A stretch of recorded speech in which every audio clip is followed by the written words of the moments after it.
How to make a story, part 1. To make a story, we need a beginning, middle and end. It's like a jigsaw puzzle. We need all 3 pieces for the story to work. Let's start from the beginning. First you need characters.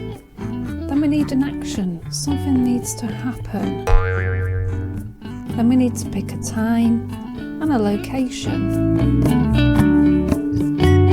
You need inspiration to write a story, and we've talked about looking at local landmarks around us, doing a bit of research and looking at the history and twisting that history up to make one of our own stories. In this example, I've chosen Chester Cathedral. Now I need to pick a time.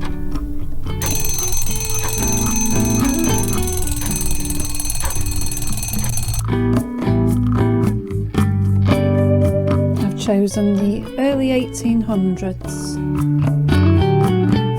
Now I need characters.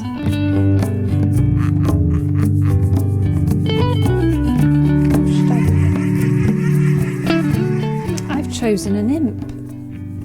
I did my research of Chester Cathedral and discovered there was a stone carving of the Chester imp. I need to give him a name.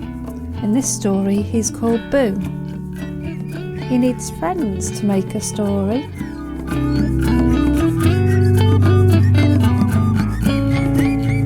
We need an action, and an action usually comes with a problem in our stories.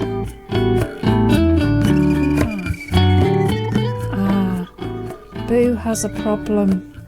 He can't stop staring at his reflection in the mirror. We'll find out what happens next in the middle bit.